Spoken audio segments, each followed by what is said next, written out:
ये किताब ये कहती है, और इससे पहले भी कई किताबों में लिखा गया हो, लेकिन मैं इस किताब को ही मतलब एक संदर्भ बना के बात कर रहा हूँ, इस किताब से जो मैंने पढ़ा जाना। जब भारत पाकिस्तान का बंटवारा हुआ तो 60-40 के रेशो में चीज़ें बांटी गई। पाकिस्तान को भारतीय जो फौज थी उस समय, उसका 40% हिस्सा गया, यानी 40% फौज पाकिस्तान के पास गई, 60% फौज भारत के पास रही। भारत कितना बड़ा भूभाग था और पाकिस्तान कितना बड़ा भूभाग था, उसके लिए 40% पूरे भारत की फौज का हिस्सा उनके पास था। तो जो 2 ब्रिटिश जनरल रहे उनके, वहाँ तक तो मामला ठीक रहा। उसके बाद आते हैं अयूब खान, जो पहले पाकिस्तानी फौज के जनरल थे। और पाकिस्तानी फौज ने उस समय समझ लिया कि इतनी बड़ी फौज के लिए बजट इस सिस्टम में तभी मिलेगा जब एक दुश्मन सामने रखा जाएगा, और उन्होंने उस दुश्मन का नाम रखा भारत।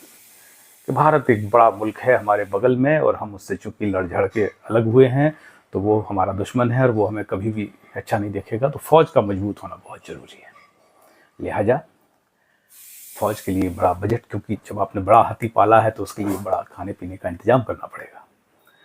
अब एक बार 2 बार फिर उस फौज ने अपने दुश्मन को हमेशा दुश्मनी को जिंदा रखा।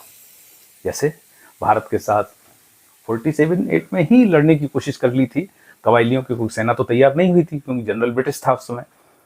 तो कबायलियों को तैयार करके और भारत से झगड़ा किया गया। क्या मिला उन्हें? कुछ नहीं मिला। थोड़ा सा कश्मीर उन्होंने, जिसे हम पीओके कहते हैं, वो उनके पास गया। उसके बाद 65 में 1965 में उन्होंने कोशिश की। कोशिश इसलिए भी की कि फौज का अस्तित्व जिंदा रहे, झगड़े, और फिर एक फेक नैरेटिव कि हमने विजय पाई, मतलब पाकिस्तान ने विजय पाई। सच्चाई क्या थी पूरी दुनिया को मालूम थी। 65 के बाद 1971 में उन्होंने वही हाल किया। 71 के बाद करगिल में, और करगिल के बाद आप देख लीजिएगा जो अभी हो रहा है, वो सीधे युद्ध में भारत को मात नहीं दे सकते थे, इसलिए भारत को वो युद्ध में हमेशा रखते रहे अप्रत्यक्ष रूप से, और ये फौज ही कर रही थी। इसलिए कि ये सब चलता रहेगा तो फौज का अस्तित्व रहेगा, एक डर रहेगा कि देखिए वो ऐसी बातें करते हैं और वो कभी भी। बहरहाल इस सब को रखते हैं किताब से, लेकिन किताब क्या कहती है? किताब से हमें ये पता चलता है कि वो जो फौज है वो आपसे नहीं लड़ेगी तो अपने किसी और पड़ोसी से लड़ेगी। ईरान पर मिसाइलें वो क्यों फेंक रहे हैं? थोड़े दिन पहले ईरान पर मिसाइलें फेंक रहे थे, वो अफगानिस्तान से लड़ रहे थे, इसलिए कि उन्हें किसी ना किसी